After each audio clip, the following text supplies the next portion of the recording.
soyez les bienvenus. Je suis très heureuse de vous retrouver après cette longue coupure estivale. J'espère que vous avez bien profité de vos vacances et que vous êtes prêts pour la rentrée.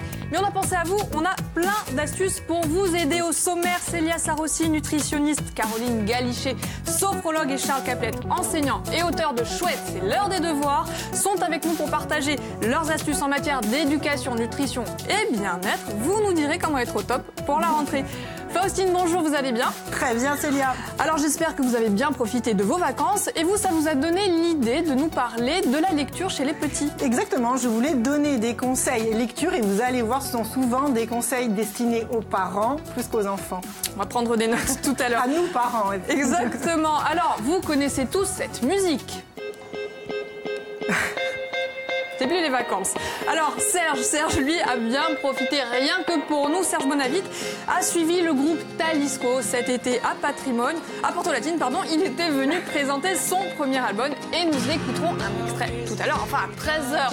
Pour une rentrée bon pied, bon oeil, nous ferons un diagnostic des yeux de nos enfants. Alors soyez attentifs s'ils plissent des yeux, s'ils s'approchent trop près pour regarder l'écran de la télé, eh bien ils ont peut-être un problème de vue. On en parlera avec nos experts, Saveria Cookie, optométriste, et Marc Franking, ophtalmologiste. Si vous avez des questions à leur poser, appelez-nous en direct au 0800 3x0 900. On en parlera à 13h, mais tout de suite, comment être au top pour la rentrée.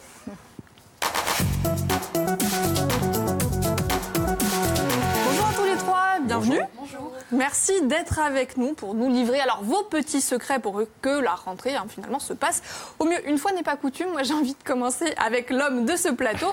On va commencer avec vous, Charles Caplet. Vous êtes professeur au lycée professionnel Jean-Nicole à Bastia. Alors en communication verte. Oui. Qu'est-ce que c'est en quelques mots? Oui, en communication, donc en fait j'ai des élèves de lycée professionnel qui sont en général fâchés avec l'école et donc je les amène à la communication, à des techniques de négociation et à apprendre à s'exprimer. La communication verte. Voilà. Alors vous êtes également papa de 3 enfants. Oui, et de auteur. De grands. Donc vous savez de quoi vous parlez. Oui. Auteur de Chouette, c'est l'heure des devoirs. Oui. Vous êtes sûr? Oui, c'est sûr. C'est sûr. C'est sûr, mais c'est pas toujours chouette. Et donc l'idée est née justement parce que c'est pas toujours chouette. Mais justement, moi, ce livre, alors Chouette, c'est l'heure des devoirs, c'est un recueil d'idées ludiques pour faire en sorte que cette épreuve quand même redoutée des parents, avant toute chose, et des enfants ensuite, devienne un jeu. C'est ça, en fait, l'idée, c'est d'attraper les choses autrement. C'est-à-dire que ce moment qui cristallise un petit peu toutes les tensions dans une famille et dont on n'a pas envie forcément, j'ai testé des choses et je me suis dit qu'on pouvait essayer de l'attraper autrement et transformer ça en terrain de jeu, mais en terrain de jeu très sérieux puisqu'on va apprendre encore plus en s'amusant. Moi, j'ai envie de vous dire, mais comment est-ce possible? Alors, comment est-ce possible? Il se trouve que ce qui manque souvent dans ces moments-là, c'est un peu de détente. Et là, ça tombe bien parce qu'on va parler de ça. Et de complicité. C'est-à-dire qu'on oublie, nous, souvent parents, que nous, on n'avait pas très envie non plus. Et donc, du coup, on est un petit peu dans « il faut que ». Et je propose de transformer ça plutôt en essayant d'attraper les choses autrement, donc avec des idées ludiques, et puis aussi en se respectant, en s'écoutant. Et je propose aussi, par exemple, de ne pas les faire. Ah, ça, c'est une oui, c'est vraiment tendu. Forcément, du coup, ça se passe beaucoup mieux. Ouais. Vous l'avez dit, vous êtes papa de grands enfants, mais le recueil s'adresse plutôt aux élèves de primaire. Alors, en fait, ça s'adresse à des élèves de primaire, oui, à partir de la maternelle, et puis peut-être jusqu'en 6e. Mais après, il y a des choses que j'ai testées avec des grands, avec des étudiants, même à l'université. Et ça marche quand même? Et ça marche aussi, oui. Se percher sur une table pour déclamer un texte, enfin bon, ça c'est l'idée, pas de moi, mais, mais ça marche bien. Bon, Charles, sortez tous une feuille et un stylo, on veut des astuces, on veut des idées. Alors, des astuces, je crois que ça repose beaucoup sur des rituels, mettre en place des rituels avec ses enfants, parce qu'on oublie les rituels. En fait, ça permet de construire un peu sa légende familiale. Alors, il y a un rituel que j'aime beaucoup, qui est le haka des devoirs, un peu comme l'équipe de rugby. Haka des devoirs. L'équipe de rugby néo-zélandaise, c'est-à-dire qu'on invente un cri de guerre. Les devoirs, on les aura. Et donc, ça permet de se défouler, de respirer un grand coup, et puis on s'est bien défoulé ensemble, et puis après, on s'y met en général avec beaucoup plus de bonne humeur. Alors, est-ce que l'idée, finalement, c'est pas simplement de créer l'envie? L'idée, c'est de créer l'envie complètement. C'est de mettre dans une attitude, une posture où, en fait, on va passer un bon moment, plutôt qu'un moment contraint. D'accord. Charles, plus sérieusement, ça marche? Vous l'avez testé, validé, approuvé? Oui, testé, validé, approuvé. Après, je crois que c'est des pistes d'idées. Je crois que c'est à chacun d'inventer les siennes et que ça ne marche pas toujours parce que parfois on est fatigué, parce que parfois on n'a pas envie, et puis parfois on se heurte à des difficultés qui sont nouvelles, mais en général, ça marche, oui. D'accord, Charles. Alors, pour ceux qui n'auraient pas... Combien il y a d'astuces? Il y a 50 idées. 50 idées, voilà. Donc, 50 qui auraient envie de les étudier, justement, de faire leurs devoirs à eux. Ça s'appelle Chouette, c'est l'heure des devoirs. Mais vous êtes venu avec autre chose. Alors, je suis venu avec autre chose parce que j'aime bien les idées décalées, ça vous l'avez compris. C'est le moins qu'on puisse dire. Et donc, j'ai inventé alors, c'est pas moi qui ai inventé les bonbons, ce sont des bonbons scandinaves, mais ce sont des bonbons magiques. Et pourquoi sont-ils magiques? C'est-à-dire qu'ils permettent de voir la vie en rose, qui permettent de réveiller la belle au bois dormant pour réveiller votre amoureuse ou votre amoureux, ou de marquer des buts. Et alors, il y a une nouvelle série d'étiquettes, mais malheureusement, je ne les ai pas aujourd'hui. Alors, est-ce qu'il y en a pour faire les devoirs? Ah oui, tout à fait. Alors, il y a les pilules pour supporter la maîtresse, parce que parfois, on en a besoin pour supporter la maîtresse. Et il y a les pilules aussi pour dompter les maths. Pour être le plus fort et avoir des bonnes notes, des 20 sur 20, et pour avoir plus d'un tour dans son sac. Enfin, voilà. Et donc, l'idée, c'est toujours d'avoir un regard un peu décalé, puis de dédramatiser les choses. Voilà. Bon, ça marche, hein, évidemment. Et ça marche, bien sûr. Ah oui, testé, approuvé. Oui. Ben, ça va.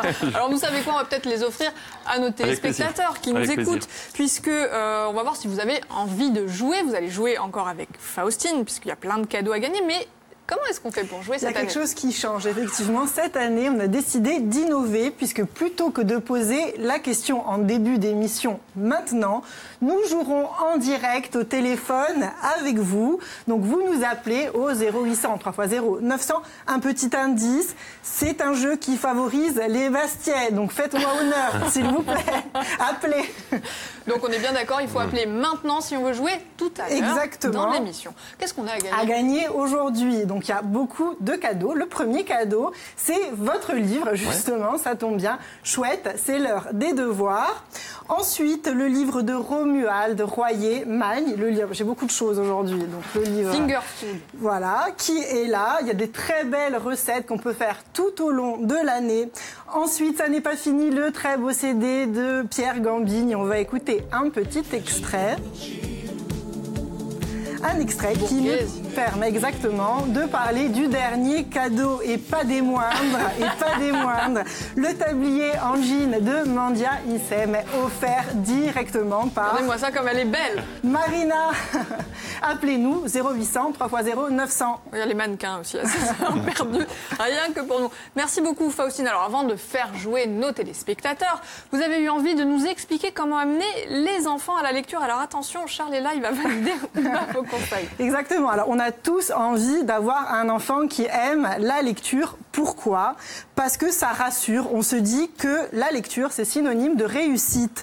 Et là, c'est le drame. Il préfère regarder la télé et on se dit que notre enfant est un loser. Et si ne pas aimer la lecture, ça n'était pas si grave que ça? Et si le moyen de lui faire aimer la lecture, c'est d'abord de lâcher du lest? Effectivement, dans le fait d'aimer la lecture, il y a aimer. La notion de plaisir reste la notion essentielle dans le fait d'emmener son enfant à la lecture. Lire est un moment de plaisir. D'ailleurs, mon premier conseil n'est pas de la lecture pour les enfants, mais de la lecture pour nous, parents. C'est le livre de Daniel Pénac, Comme un roman. C'est à la fois une ode à la lecture, mais aussi une désacralisation totale. Il nous dit que le verbe lire ne supporte pas l'impératif. Lire, c'est d'abord un choix. Ensuite, il nous dit qu'il y a 1000 façons de lire. On a le droit de sauter des pages, on a le droit d'arrêter le livre si le livre ne nous plaît pas. Parce que lire, encore une fois, c'est un plaisir. En fait, plus on apprendra à développer cette notion-là, plus l'enfant ou même l'adulte s'attachera affectueusement, voire amoureusement à la lecture. Et pour ça, c'est important de rendre toutes les lectures légitimes. Que ce soit à travers un magazine, à travers une BD ou même à travers Internet, c'est déjà de la lecture et c'est déjà un moyen de développer l'imagination. Je voulais savoir ce qu'en pensait Charles. Oui, je valide parce qu'il y a le mot plaisir. Et après, oui, juste une petite anecdote, c'est que donc, notre petit dernier a grandi dans un environnement où il y avait des bouquins, pas mal de bouquins, sans jamais lire. Et il y a pas longtemps, il m'a dit, tu sais, papa, je commence à lire et je me rends compte que ça me plaît. Et en fait, il a 19 ans, hein, mais ça commence. Ah bah ça arrive. Donc, ça arrive, Il n'est jamais trop tard. Il n'est jamais trop tard parce que justement, je reviens à ma chronique, il n'y a pas de bonne ou de mauvaise lecture. Et là encore, j'ai un autre conseil pour nous parents. C'est le livre de Christian Polanec, Donner le goût de lire. C'est un livre qui a été réédité en 2013, mais il date de 1990. Donc n'ayez pas peur s'il parle de Minitel plutôt que d'Internet. Mais les méthodes sont toujours plus que valables. Ensuite, on va parler de celle qui a le vent en poupe en ce moment. C'est Marie à Montessori. Elle propose évidemment une méthode pour que l'enfant apprenne à aimer la lecture sans stress. La pédagogie Montessori, c'est « apprends-moi à faire tout seul ». Ce qu'elle dit, c'est que la première chose à faire, c'est déjà lire soi-même et avec plaisir. Laisser traîner des livres, se montrer soi-même en train de lire, lové dans un canapé, pour que ce soit un objet et une activité qui fasse partie du quotidien de l'enfant, car l'enfant agit souvent par mimétisme. Plus il y a de livres, plus il sera enclin à lire. Et ensuite, évidemment, elle prend le problème à l'envers ou à l'endroit. Plutôt que de rendre l'enfant spectateur de l'histoire des autres, pourquoi ne pas lui faire écrire sa propre histoire? Alors pour cela, plusieurs méthodes, que ce soit avec des images ou avec des mots selon l'âge de l'enfant. Donc vous en saurez plus en lisant le livre de Céline Santini, La pédagogie Montessori à la maison, qui propose 200 activités à réaliser simplement chez soi. Et ensuite, il y a un conseil aussi qui, pour le coup, n'est issu d'aucune pédagogie ni d'aucun livre. C'est tout simplement de lire avec son enfant et de prendre plaisir, car c'est un vrai moment de partage. Et enfin, c'est pas fini, j'ai un coup de gueule, allez à la librairie avec votre enfant, parce que ça permet de passer un très bon moment et en plus, ça fait vivre nos commerces du centre-ville. Ben voilà, c'est le mot de la fin. Bon, vous avez testé pour nous? J'ai tout testé, ça marche. Avec votre petit garçon qui est très précoce. Évidemment, merci beaucoup Faustine. Validé aussi et approuvé par Charles. Alors on va poursuivre avec Célia Sarossi, diététicienne nutritionniste au parcours atypique. J'adore votre parcours Célia, j'adore aussi quand vous le rappelez.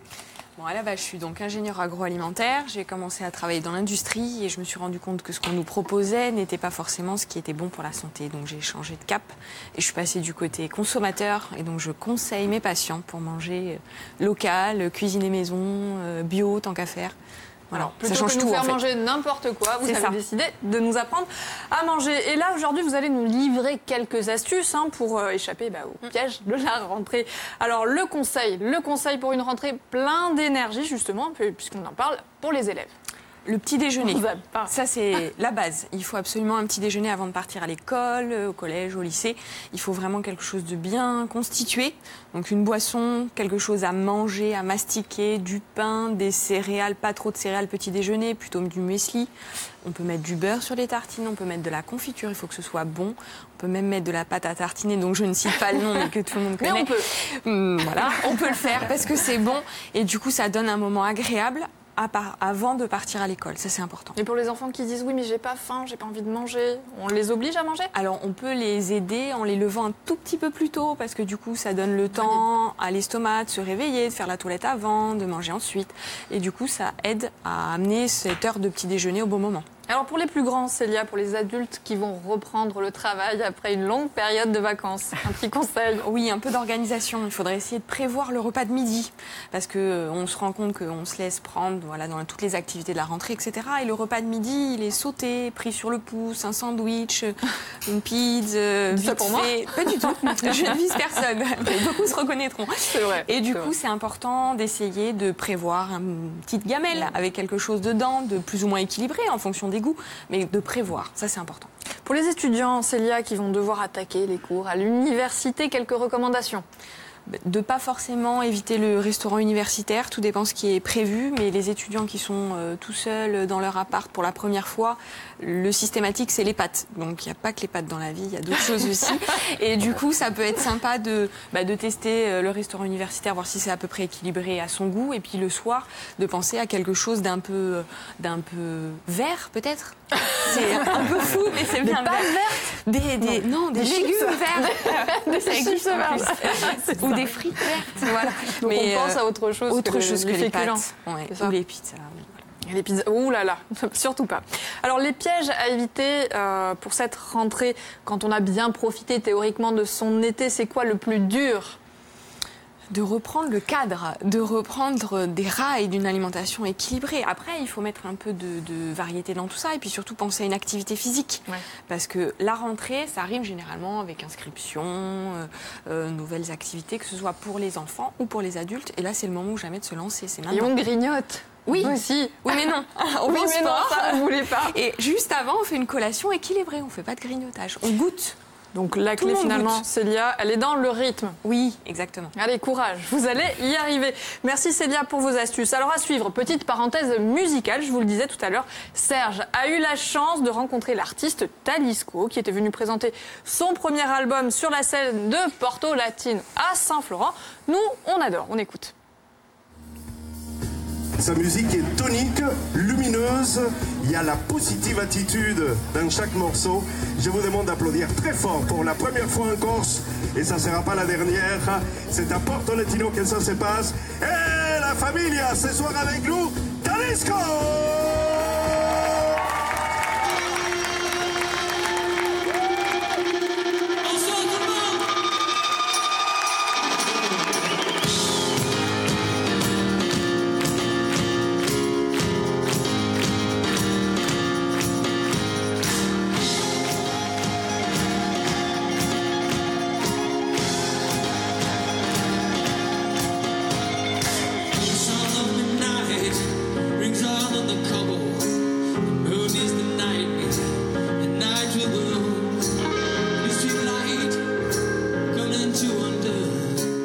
Bienvenue en Corse. Bah merci de m'accueillir parce que moi je le vois plutôt dans ce sens-là. Merci de m'accueillir. C'est une première? Alors c'est pas la première fois que je viens en Corse. Je suis venu en Corse pour les vacances, je suis venu déjà jouer en Corse, mais c'est toujours un super plaisir. En plus à chaque fois que je viens, j'ai la chance qu'il fait super beau, donc c'est encore un bon moment de vacances quoi, pour moi. Vous êtes en tournée là avec le groupe? Ouais.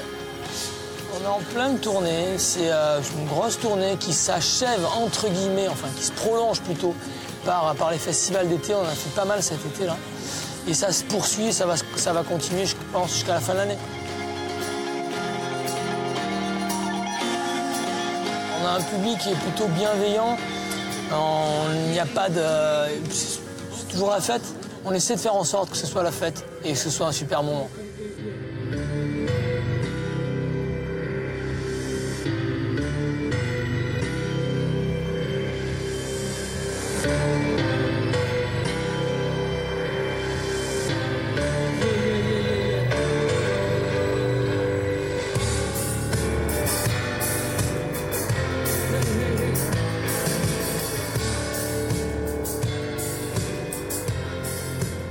Quel mot tu emploierais pour définir votre musique? Bah ça c'est assez compliqué, j'ai du mal. Dès que j'évite de mettre la musique qu'on fait en fait dans une case, parce que j'ai l'impression que je me mets des frontières en fait, surtout pour la création. Après, si je dois reprendre le mot de certains médias qui me qualifient davantage comme pop rock, voilà, je pense que c'est plutôt ça en fait. Tes influences musicales, elles vont dans quelle direction? Bah, elles sont très très larges. J'écoute vraiment de tout. Ça peut passer du hip-hop au rock, à l'électro. Il n'y a pas de... Je pense que mes influences, elles sont multiples. J'écoute énormément de musique, je suis très très curieux. Donc du coup, c'est un mélange de plein de choses. Assez actuel, on va dire.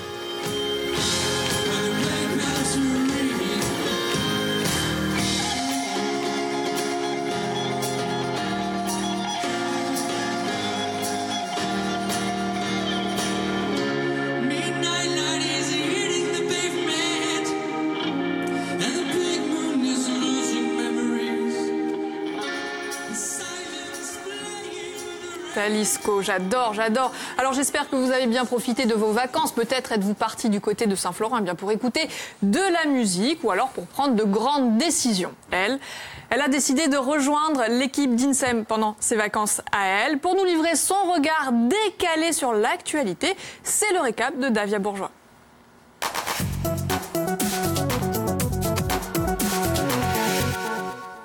Bonjour Célia, bonjour à tous. Le récap de l'été en Corse, c'est tout de suite. Canicule, incendie, les rediffs de Parondette tout l'été, mon intolérance au soleil à mes amis lourds sur Facebook et des températures caniculaires qui ont vite fait de brûler l'unique neurone des incendiaires. En revanche, les titres de notre quotidien m'ont stimulé un peu plus chaque jour, me faisant oublier le désenchantement de notre monde. Et si les pourboires m'étaient comptés, Bastia, descente de police, montée d'adrénaline, la pilule ne passe pas pour les malades de la thyroïde. Et le meilleur, l'Albert Londres du titre, Cocaïne, la Corse sur de mauvais rails.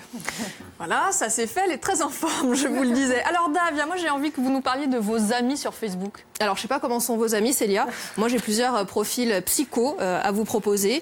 Alors, il y a l'inconditionnel du Sporting, Nadou Bersaufre et la fille canon sur Facebook, mais tu la reconnais pas forcément dans la rue. Ton ami un peu facho, dont l'insulte suprême est sale bobo. Celui qui voit un complot partout. D'ailleurs, l'incendie de Loupine, c'était Daesh. Les lourds qui viennent toujours donner leur avis. Le point météo, tous les jours. Mon repas du soir en photo. Tu penses d'abord à une gastro, mais non, c'est un risotto. D'ailleurs, la nourriture est très peu photogénique, hein, contrairement à ton ami canon sur Facebook. Il y a l'ami hypocondriaque qui prend régulièrement des photos, des urgences, son gamin avait 38,5 de fièvre. Et puis, il y a ton ami qui ne veut pas que Facebook devienne payant. D'ailleurs, il publie assez régulièrement, je cite, « C'est paru dans les médias, Facebook devient payant. Si vous publiez ce message, il restera gratuit pour vous. » Mais bien sûr. Et puis, il y a moi sur Facebook, mais mon profil est méga intéressant. Ici, c'est mon chat. Ensuite, il y a mon chien qui est beau aussi. C'est encore mon chat. Là, c'est mon point quotidien. J'attendais désespérément la pluie, c'était. Et là, c'est moi au boulot en train de mixer mes petits agendas. Et là, c'est Gilles Siméogne. Gilles Siméogne qui confiait dans une interview cet été, qui nous parlait de moyens de lutte anti-aériens à propos des incendies. Et ces moyens de lutte anti-aériens, ça ne veut rien dire. C'est juste un lapsus, c'est l'inconscient de Siméogne qui se manifestait ici. Alors moi j'ai très peur, Davia, de vous demander, selon vous, à quoi pensait Gilles Siméogne? Alors, on va se pencher vers la psychanalyse. C'est très facile à analyser, Célia. C'est le seul mot qui commence par anti et qu'on utilise beaucoup l'été, c'est anti-moustique. La prise anti-moustique, où tu as mis le pchit anti-moustique. Et enfin, la crème ou la pommade anti-moustique. J'en déduis que le président, l'exécutif, a une peau qui attire les moustiques. Je crois d'ailleurs que nous avons un point commun, Gilles Siméogne. Et il paraît que ce sont les gens qui transpirent beaucoup qui attirent les moustiques. Vu nos responsabilités respectives, cela s'explique assez aisément. Et assez facilement, ce qui apporte une explication rationnelle à ce lapsus. Étant donné, Célia Pétronne, il était un peu pourri que nous venons de passer, ou de notre capacité à exagérer les événements, ma question est la suivante, elle s'adresse à vous, Madame la sophrologue. Comment la sophrologie peut-elle aider Gilles Siméogne et moi-même à soulager nos obsessions à propos des moyens de lutte anti-moustiques? Merci de votre éclairage et à demain. Merci beaucoup, David. Alors, je ne cautionne pas tout, hein, mais on vous retrouvera demain, et ce jusqu'à la fin de la semaine, pour votre billet d'humeur au ton décalé. Alors, Faustine, pendant l'émission, eh bien, José a décroché son téléphone et il a envie de jouer avec vous. Bonjour, José. Bonjour, José. Bonjour à tous. Bonjour. Vous nous appelez d'où, José? Grenoble. Eh oui. Oui, évidemment, fidèle. Est-ce que vous êtes prêt à jouer? Bah oui. Hein, alors écoutez bien. Aujourd'hui, il faut trouver un événement qui a eu lieu la semaine dernière en Corse et qui a été largement relayé dans les médias. France 3 y était, regardez, il y a quelques images. Il s'agit de l'inauguration d'une place. C'est une place qui est rue des Terrasses à Bastia. Elle a le nom d'un résistant qui avait comme surnom Ribédou. Alors José, une idée? Eh oui. Regardez, un autre indice, c'est Corse Matin, ça. Un indice? Oui, c'est Ribélo, mais je ne me rappelle plus le nom de famille. Ça, j'ai oublié. Ah, tant pis, José. Alors, oui, je sais. Réponse. C'était Dominique Lucchini, Piazzetta Dominique Lucchini à Bastia, qui est rue des Terrasses. José, notre premier vous êtes gagnant. le premier. Allez, un cadeau. Vous avez un cadeau. On vous embrasse bien fort, José. On vous remercie pour votre fidélité. Alors, à suivre très rapidement avec Caroline Galichet. Vous êtes sophrologue, vous êtes spécialisée dans les soins ayurvédiques. On reviendra, d'ailleurs, on va faire une émission justement sur la sophrologie. Mais j'ai envie de vous demander, Caroline, pourquoi on stresse à la rentrée? C'est un flux d'émotions en fait qui envahit chacun, donc ça peut être la peur, les appréhensions, la joie aussi, donc un mélange d'excitation et de joie à l'idée de reprendre le chemin de l'école. Ah oui, c'est très brouillon. Oui, et du coup, on stresse. Parce que dans la peur, on peut y inclure la joie. Donc imaginez les effets sur les enfants, mais il y a des enfants qui appréhendent quand même la rentrée scolaire. Alors pour que la rentrée soit au top, Caroline, moi j'avais envie de vous demander, allez, un petit conseil, une astuce pour gérer son stress. Alors, il faut savoir que dans nos techniques, le cerveau ne fait pas la différence entre ce qui est imaginé et vécu. Nous allons donc bien sûr beaucoup travailler sur la visualisation et tant qu'à faire positive. Donc on va se servir d'images peut-être précises de ses vacances, de meilleurs moments. Suivant l'âge, si c'est la petite enfance, on va plutôt choisir des techniques qui vont être ludiques. Comme la respiration ventrale, puisque les douleurs sont concentrées dans le ventre. Alors on respire avec le ventre. Disons que c'est optimal quand c'est fait par le ventre. Mais l'astuce, c'est savoir quand le ventre bouge, ça veut dire qu'on respire bien. Oui, mais nous sommes malheureusement très limités dans nos respirations. Nous, les Français, ce n'est pas que pour la rentrée scolaire, mais on a toujours une inspiration dite du premier étage par le nez. On inspire par le nez, on souffle par le nez, alors qu'il faudrait réoxygéner les zones et les organes, envoyer l'oxygène au cerveau et le sang vers le cœur. On va faire une émission pour apprendre à respirer. Voilà. Est-ce qu'on peut s'en débarrasser du stress ? Ça s'entretient pour aller vers un mieux-être, mais c'est pas forcément, ça part pas, ça fait partie du cerveau primaire, donc il y aura toujours la fuite, le combat, où on y va, on n'y va pas. Avec les angoisses. Tout à fait. Parce que le stress, c'est plutôt sain, finalement. La phobie scolaire, c'est juste une extension des peurs. Pour la phobie, pour l'anxiété, c'est une extension. Donc, quoi qu'il en soit, on reste vigilant. C'est une manifestation beaucoup plus forte, en effet. C'est aux parents à peut-être aller vérifier si on parle d'appréhension, de peur, de stress, d'anxiété ou voire d'angoisse ou de phobie scolaire. Très bien. Écoutez, vous savez quoi ? Merci beaucoup à tous les trois pour ces petites astuces pour une rentrée au top. C'est bien, on vous a déjà donné rendez-vous dans le mois, Caroline, pour apprendre à respirer. Célia, vous allez revenir régulièrement dans l'émission. Et puis Charles aussi, on va vous suivre de près parce que vous avez plein de bonnes idées. Mais nous, à suivre à 13h, eh bien, dans l'émission spéciale rentrée, on va, faire en sorte que la rentrée se passe bon pied, bon oeil. Eh ben oui, il fallait la faire. On va surveiller la vue de nos enfants. Et ce sera donc Marc Franquin, ophtalmologiste, et Saver Yacoub, optométriste, qui vont tout nous dire. Ce sera juste après le journal de 13h, présenté par Stéphane Ouchiati. À tout de suite.